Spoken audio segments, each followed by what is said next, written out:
cine por accidente un poco. Yo primero empecé estudiando ingeniería industrial. Yo quería ser ingeniero industrial. Y luego, bueno, me cambié a comunicación y estuve haciendo televisión durante la carrera. Pero a mí lo que me gustaban eran los videoclips, en realidad. Yo tenía un grupo, estaba tocando con un grupo de música. Yo no soy músico, pero ellos son músicos de conservatorio y demás. Pero bueno, el chiste es que a mí me gustaba la onda del videoclip. Tenía un programa de televisión de música, de videoclips, una revista juvenil. Y terminando la carrera, me fui a Barcelona de vacaciones, en realidad. Y estando allá, yo ya había estado en Barcelona, y estando ahí en Barcelona, unos amigos estaban estudiando cine, y yo decía, ay, qué padre poder vivir en Barcelona y pues estudiar algo, ¿no? Realmente yo entré a la escuela de cine porque es la manera más fácil de conseguir una residencia extranjera, o sea, para como extranjero, una visa de estudiante. Y dije, bueno, pues me voy a meter a estudiar algo que esté padre. Yo ya había hecho cortometrajes en la escuela de comunicación en la Ibero, pero no estaba yo realmente enfocado al cine hasta que llegué a Barcelona. Y en realidad yo estaba más enamorado de Barcelona que del cine, por decirlo de alguna manera. Pero entré a la escuela de cine a los 28 años y la verdad es que pues sí me gustaba mucho, ¿no? Aparte tuve hoy unos maestros que la verdad es que estudiar cine tiene esta ventaja, ¿no? De que realmente llegas a la profundidad de cómo se hace el cine desde el lenguaje, la producción y demás, y entiendes mucho mejor pues muchas cosas que quizás la escuela de comunicación no llegan. Y entonces esta profundización del entendimiento del cine en general, completo, fue lo que realmente también me cautivó, ¿no? Entonces los 11 años y medio que estuve en Barcelona estudiando cine y trabajando en cine, pues realmente sí, pues para mí fueron muy gratificantes, ¿no? Porque también fue una etapa de descubrimiento, no es algo que yo traía desde antes, sino que un poco fui dejando que las cosas fueran sucediendo y al final, pues la verdad es que en la escuela me fue muy bien. Tuve la ópera prima en la escuela, pude hacer un cortometraje en 35 milímetros, por ejemplo, en fin, cosas que yo mismo iba descubriendo. Y la verdad es que también estudiando cine, que esto creo que fue muy bueno, estudié cine después de haber estudiado otras dos carreras de alguna manera, y yo ya era como más consciente y era más ñoño. O sea, era súper ñoño, porque aparte yo me tenía que pagar la escuela, entonces, y pagar la renta y demás. Entonces, eres mucho más responsable, mucho más consciente, le echas más ganas, supongo, ¿no? Y en esas circunstancias, pues me hice cineasta, ¿no? A partir de los 28 años y hasta ahora he estado trabajando en cine, básicamente, y también en la educación. O sea, me gusta enseñar también cosas relacionadas con el cine. Sí, doy clases en la Ibero, aquí en León, también en el TEC de Monterrey. He dado clases también en algún momento en La Salle y doy la clase de lenguajes, básicamente. También doy talleres de guión y algunos de producción o de proyectos de producción. Pero, digamos, mi fuerte es la clase de lenguajes. Yo, desde que estudié la carrera, que tiene que ver con el corto, ahorita vamos a ver, pero desde que estudié la carrera, el maestro que nos enseñaba el lenguaje cinematográfico, que es un señor que se llama Luis Ayer, que es toda una institución allá, pues nos enamoró de esta manera de ver el cine y de hacer cine, ¿no? Lo que realmente significa la cinematografía, que es escribir con movimiento. Entonces, tienes que dominar el lenguaje, y este dominio del lenguaje es lo que a mí realmente es lo que más me gusta del cine, ¿no? El cómo diseñar a partir de los encuadres, de la iluminación, de los movimientos de cámara y demás, cómo diseñar todas las emociones de la historia que vas a contar. No simplemente contar una historia, sino diseñar las emociones. Y pues eso nos dedicamos ahora a enseñar a los chicos, a compartir un poco de lo que hemos ido aprendiendo durante los últimos 20 años haciendo cine y bueno, y también está padre porque luego ves, yo he visto que mis alumnos, por ejemplo, ya están muchos haciendo cine, están haciendo cortos, están participando ya en festivales grandes y demás. Entonces, pues la verdad es que esa es otra parte muy gratificante también de hacer cine, no solo ver tus cortos y ver tus películas, sino que ver que la gente que ha estado ahí, que has tú más o menos con quien has compartido un poco tus conocimientos, pues van adelante también, ¿no? Y esto es muy padre también. Y bueno, ¿y en dónde entra en esta historia? ¿Dónde entra desde el fondo? Pues desde el fondo, a mí, fíjate que yo en algún momento me empecé a enfocar mucho más en la comedia desde una perspectiva mucho más contemporánea, por decirlo de alguna manera, un poco más vanguardista, le llaman los dramaturgos, desde la perspectiva de Beckett, ¿no? De esta comedia de donde no pasa nada, pero pasa la existencia del hombre, ¿no? Y mi primer largometraje, La brújula la lleva el muerto, es muy beckettiano. Y todos los cortos que hice después de la peli son muy beckettianos, ¿no? En ese sentido. Pero en algún momento, esta es la historia de Desde el Fondo, yo me separé de la que era mi esposa, y bueno, en este proceso de separación, pues te caen muchos veintes y tienes como unas sensaciones que vienen a tu cuerpo y a ti, ¿no? Y que mueven muchas cosas, ¿no? Y en ese momento yo también estaba haciendo una serie documental que estábamos haciendo para Canal 11 y bueno, me encontré un amigo mío de la infancia, de la escuela, que es fotógrafo, de foto fija. Me lo encontré en la entrada del cine y me dijo, oye, estoy haciendo fotografía submarina o acuática, ¿no? Y quiero tomarte unas fotos con tu cámara, y yo también soy skater, entonces me dice, pues con tu patineta abajo del agua y todo el montaje. Y yo decía, pues bueno, qué padre, ¿no? Y justo después de ese encuentro con Miguel, con este chico, tuve que agarrar un avión me parece que íbamos a Boston, y en el avión pues iba yo pensando entre mi separación con mi ex esposa, porque aparte tengo que decirlo, con Anita, con mi ex esposa, me llevo todavía muy bien, o sea, tenemos una muy buena relación, pero ya no estamos casados, ¿no? Entonces esta sensación, digamos, agridulce de que tienes que dejar ir algo, ¿no? Y de repente, no sé por qué, yo iba en el avión, a mí me gusta mucho tejer con gancho, yo tejo, mira, aquí tengo mi tejido, ¿no? Y porque el tejido te da entras como en una sintonía en la que te puedes concentrar muy bien, ¿no? Es como una especie de meditación. Y yo iba tejiendo en el avión y de repente me vino la imagen de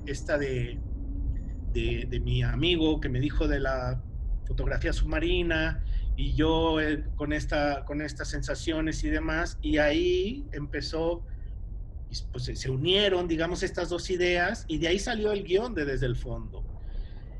De decir, caray, pues de alguna manera estar en una relación que no funciona es como estar ahogado, es como estar abajo del agua, ¿no? Y ahí es donde se combina un poco todo esto que he estado estudiando sobre la cinematografía también. Uno de los aspectos que más me interesa o que más me atrae del cine, y en lo que más he estudiado también, es el espacio cinematográfico. De cómo a través del espacio puedes tú utilizarlo para proyectar las emociones, las sensaciones o alguna idea que esté interna al personaje, ¿no? Y ahí salió, y es un guión de menos de una cuartilla, son creo que 6/8, ¿no? O sea, el guión es súper básico. Y entonces, bueno, regresé del viaje, hablé con Miguel, le dije, oye, vamos a hacer un corto, abajo del agua. Y fue todo un reto, un poco, ¿no? Porque Miguel nunca había hecho video, Claro, hacer fotografía es una cosa y hacer video es otra cosa. Las condiciones lumínicas y de registro, el foco, cambia muchísimo, ¿no? La verdad es que no sabíamos muy bien en qué nos estábamos metiendo. Y bueno, armamos el equipo. Hay un par de making-ofs, evidentemente, de cómo hicimos el corto. Pero lo primero que fue un poco un reto fue conseguir el espacio, la alberca, ¿no? Porque ya no hay muchas albercas en condiciones. Quiero decir, mantener una alberca es muy caro.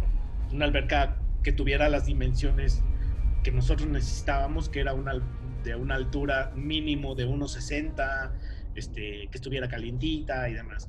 La gente ya no tiene albercas. Si tiene albercas en su casa, son muy pequeñas. En fin, no podíamos hacer esto. Y dimos con esta gran alberca en donde entrenan los chicos de la Comisión del Deporte aquí en Guanajuato. Es una alberca nueva, el Macrocentro se llama. Y pues conseguimos el permiso para filmar en la fosa de 5 metros, pero tú no puedes meterte hasta abajo porque te revienta los oídos y revientas todo. Entonces tuvimos que diseñar, junto con Jean-Michel López, que es un chico que diseña arte y que es constructor y demás, diseñamos una plataforma que estuviera en la orilla de la alberca para que ahí estuvieran los chicos. Y bueno, fue un diseño de producción muy interesante, pero un diseño de producción no en diseño de arte solamente, sino el diseño de cómo vas a meterte ahí. Claro, yo no traía el tanque de oxígeno, yo solo traía el snorkel, pero parece una tontería, pero desde el salvavidas, yo traía un salvavidas de niño chiquito, que evidentemente yo no cabía, pero estaba agarrado de él para no sumergirme y para poder salir y todo. Entonces, mientras alrededor de mí había 4 buzos, ¿no? Estaban los 2 camarógrafos, más 2 buzos de apoyo, y luego los de arte, por ejemplo, entraban así de que salíamos y ¡corte! ¡Arte! Y entonces arte entraba, exactamente.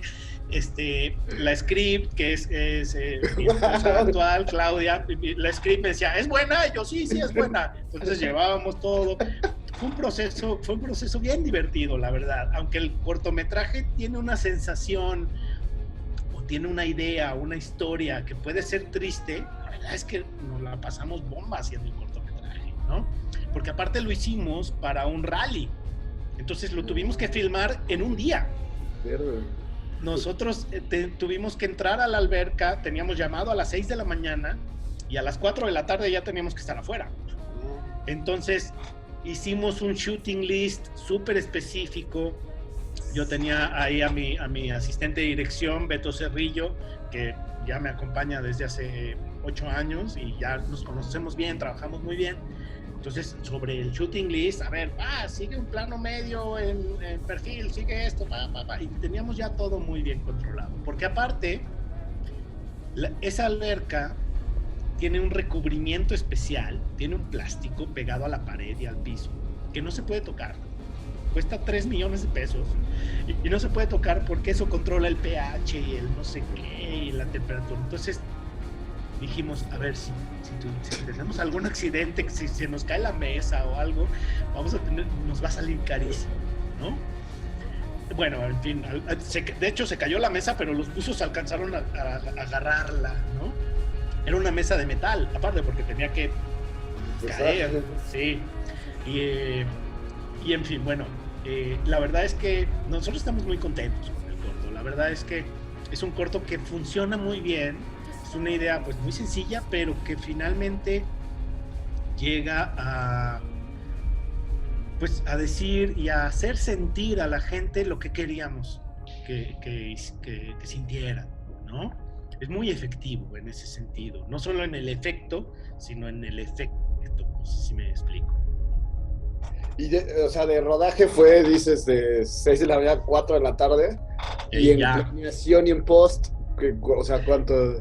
La planeación sí nos aventamos 15 días planeando. Evidentemente los actores tuvieron que haber estado ensayando, ¿no? Ensayaron un par de días.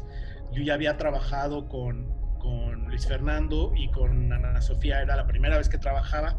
La verdad es que ellos dos se discutieron súper chido, porque aparte de que, bueno, ellos saben nadar muy bien, pero aparte, entre más tiempo estés sumergiéndote, tus pulmones se van expandiendo un poco. Entonces, al principio aguantaban quizás, no sé, 30 segundos, 40 segundos adentro del agua, pero ya a mediodía ya aguantaban mucho más, ¿no? El problema eran los ojos. No podían abrir los ojos más que en la toma, porque tiene tanto cloro que te queman los ojos, literalmente te queman los ojos. Teníamos que estarlos hidratando, en fin, fue un proceso ahí de un poco de sufrimiento. Pero en la preproducción, pues sí nos gastamos, o sea, sí estuvimos como 2 semanas haciendo la plataforma, diseñando la mesa, diseñar la mesa simplemente. Sí. O sea, te digo, era una mesa de metal, la tengo por ahí, pero la parte de arriba es una malla con agujeros. Entonces teníamos atornillados todos los vasos y todo estaba atornillado. Si se fijan, todo es de plástico para poder atornillarlo, porque si fuera de cerámica se hubieran roto, ¿no? Y en la pospo, ahí sí fue un proceso largo también, porque aunque para el rally lo editamos, hicimos una edición que más o menos es la edición final, pero la corrección de color fue todo un reto, porque las condiciones lumínicas abajo del agua cambian muchísimo, no son para nada las condiciones que tienes fuera. Aunque hagas white balance, aunque hagas lo que hagas, te va a cambiar, ¿no? Y lo que también fue muy interesante fue el diseño sonoro. El diseño sonoro lo hizo Raúl Santana, que es un diseñador sonoro de aquí de León, que es muy bueno, es el mejor del estado realmente. Él ha trabajado con Amat Escalante y con mucha gente de aquí, y la verdad es que se discutió muchísimo, ¿no? Había detalles que son muy ricos, me parece. Por ejemplo, este momento en donde ellos dos hablan y se escuchan varias veces la misma voz, porque era muy difícil empatar el lip sync. Entonces decidimos, en vez de empatar el lip sync, hacer como esta cuestión como de eco, que también funciona en el sentido de que no son solo ellos a quienes les está pasando eso, sino le puede pasar a cualquier persona. Entonces, de alguna manera, es como la idea de poder identificarte tú a través de una de esas voces que se van repitiendo, ¿no? Y aparte, bueno, todo el ambiente sonoro. La verdad es que el corto lo pudimos escuchar en algún momento en sala de cine y es muy rico, ¿no? Tiene un 5.1 en donde tú vas escuchando las voces por todos lados y demás, y es muy rico. Y bueno, y ya hicimos un proceso de postproducción ya más detallado, en el que nos tardamos un par de meses, ¿no? Y bueno, pues fue un proceso más o menos largo, pero también, ya habiendo conseguido el rodaje, pues ya teníamos más de la mitad del corto. La verdad es que o sea, ese día que llegamos a la alberca a las 6 de la mañana, no teníamos ni idea de si lo íbamos a conseguir o no. Decíamos, bueno, pues no, lo vamos a intentar, no perdemos nada. Yo ya había invertido una lana en la plataforma y en la renta de equipo y todo, pero dije, bueno, no perdemos nada, se pierde más si no lo intentas, ¿no? Que creo que ese es el espíritu de un festival como el FIGMA, ¿no? Donde tú buscas medios alternativos y tú buscas la manera de hacer las cosas para conseguir contar la historia que quieres contar, ¿no? Entonces, ya cuando teníamos el material, ya teníamos más del 80% de la ventaja, ¿no? Ya lo demás iba a venir solito. Y en cuestión de la producción, o sea, son pues un chorro de buzos, ¿no? También, y la cámara, ¿qué tan especial era? Eran 4 buzos, y eran 2 de respaldo, digamos, 2 de apoyo, y los 2 operadores de cámara, los 2 camarógrafos o fotógrafos. Las cámaras eran una Mark II, una Canon, pero necesitas el estuche, ¿no? O sea, ahí yo ya después, claro, yo tengo muy buena relación con Miguel, con el fotógrafo, y con Amílcar, que es su segundo fotógrafo, digamos. Y claro, por ejemplo, si tú quieres un cage, una ¿cómo se llama? Una cajita, ¿no? Caja, sí. Para la cámara, aparte de que cuestan una lana, tiene que ser exactamente para el modelo de cámara. O sea, no hay un cage que le quepa a varias cámaras, no. O sea, si tienes la T3, tienes que comprar una para la T3. No hay. Entonces, teníamos una Mark II y una 60D. Entonces, aparte, solo puedes usar una óptica. También es otra restricción, ¿no? La ventaja es que la óptica era un zoom, ¿no? Entonces, pues podías medio modificarle. Pero bueno, la verdad es que tanto Amílcar como Miguel conocen bien su equipo, conocen bien su cámara y conocen bien las condiciones, ¿no? Claro, para foto fija, para video, pues ahí también tuvieron que aprender un montón, ¿no? O sea, sí fue toda una experimentación de muchos sentidos. Claro. Entonces, luego estaban, te digo, había 2 personas de arte que estaban, pues, o sea, ellos literalmente se salían de la alberca porque es más fácil cuando haces corte que se echen el clavado, porque si están abajo, en lo que se acercan así de perrito, pues sí, exacto, más. Ya se fue el aire, ¿no? Sí, no. Entonces era fue muy divertido, fue realmente, había pues la gente que estaba afuera, pues el script, el asistente de dirección, había gente de apoyo de producción y demás.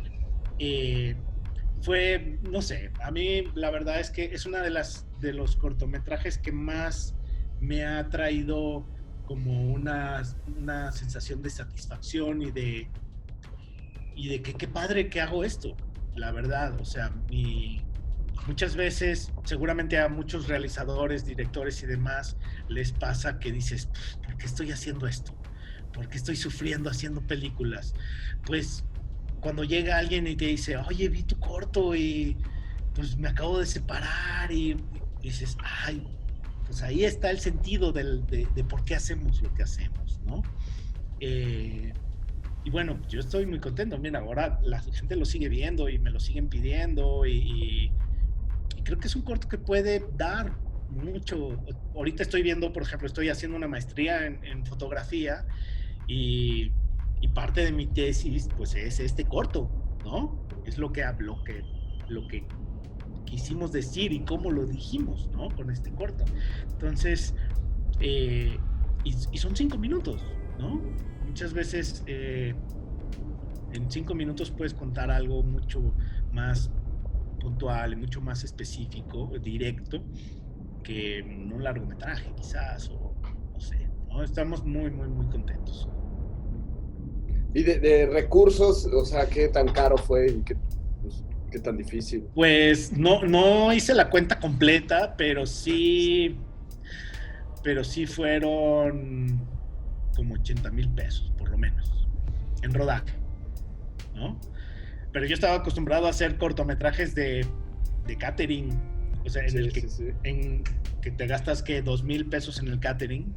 ¿Y esta inversión, o sea, es tuya o hubo alguna? No, totalmente mía. No, totalmente mía. Justo acababa de cobrar una chamba y también, ¿sabes qué pasó? Que lo invertí sin darme cuenta. O sea, yo necesitamos esto, va, pues esto y esto. Y al final, yo no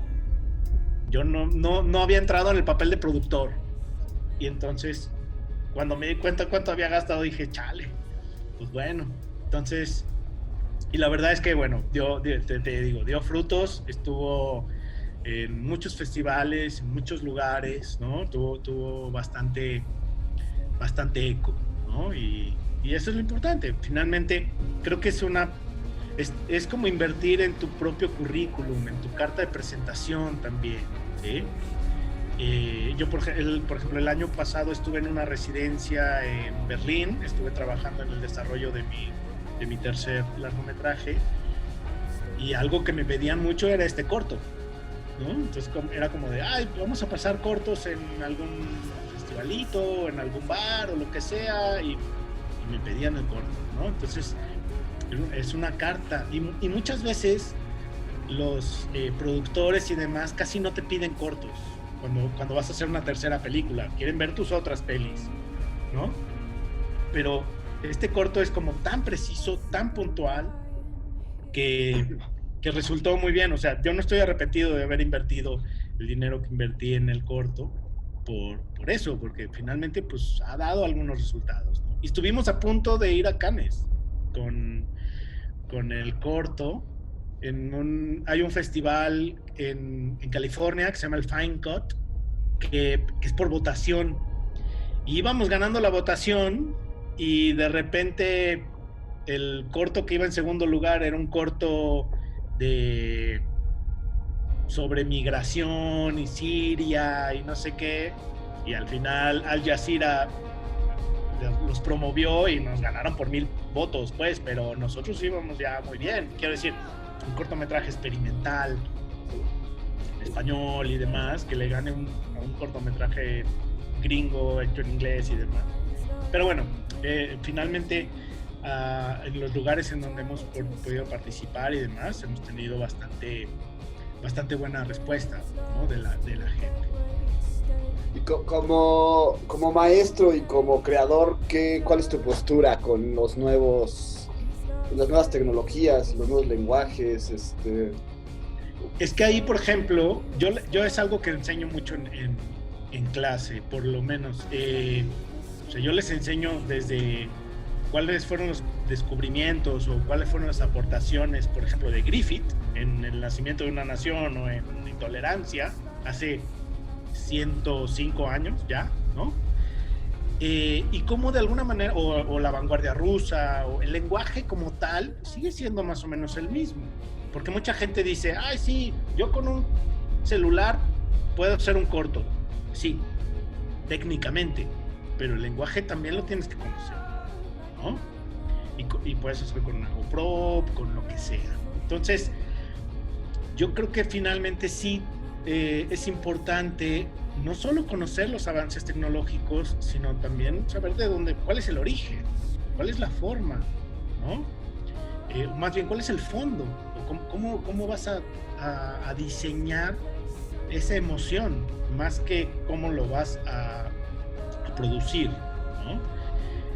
Ahora, evidentemente, por ejemplo, yo hice cortos con cámaras de 3/4 de pulgada, ¿no? O con cámaras High 8, o con que ahorita pues tienes una resolución mucho mejor con el celular, por ejemplo, ¿no? Pero justo ayer estaba viendo toda esta discusión sobre las cámaras 12K, ¿no? Que acaban de salir. Y digo, sí, ¿quién te la va a editar? ¿Quién tiene la computadora para...? O sea, yo estoy ahorita... ¿Dónde la vas a ver? ¿Dónde la vas a ver? O sea... Pero fíjate, a ver, no sé si esto creo que tiene varias aristas, ¿no? También. Porque estamos haciendo películas en 8K, pero las estamos viendo en monitores de este tamaño. Dices, pues tu 8K aquí no se ven, brother, ¿no? A menos lo que sí se ve es cómo estás utilizando correctamente una iluminación específica para un momento específico, que es lo que realmente significa la cinematografía, ¿no? El cómo está dicho a partir de una imagen, ¿no? Eso es lo que realmente me parece que seguirá siendo lo valioso. Ese conocimiento no caduca, el conocimiento del lenguaje como tal. Los medios van a ir caducando, ¿no? Quiero decir, el celular va a ir evolucionando y entonces el celular viejo pues ya no te va a servir quizás, o vas a sentir que no te va a servir, ¿no? Pero luego también están, seguramente tú tendrás más conocimiento de esto, pero también hay festivales de cortometrajes hechos con los Nokia de hace 15 años, ¿no? Con estos videos horribles, ¿no? Dice, pues hay un festival hecho solo para ese tipo de cortos, en Francia o no sé dónde. Dice, bueno, va. Pero también me parece importante que ya todos tenemos acceso, de alguna manera, a narrar, y a contar historias y a provocar sensaciones a partir de eso. Pero me sigue pareciendo muy, muy importante que sepamos cómo contar las cosas, ¿sí? Aunque hagamos videos verticales, pero que sepamos cuál es el valor de un plano holandés o de un cenital o de un contrapicado. ¿Sí me explico? ¿Cuál es la idea que hay detrás de todos esos elementos del lenguaje y que podamos aprovechar finalmente? Porque para eso es un lenguaje, para decir las cosas. ¿Y cómo lo vamos a decir? Y decirlo de la manera correcta, pues eso lo puedes hacer con un celular Nokia de hace 15 años, o con una cámara de celular de 4K, o con una 12K, o con una 3/4 de pulgada. ¿Sí me explico? Entonces, por ahí, yo creo que va por ahí. Pero sí es muy rico tener ahora. O sea, ahorita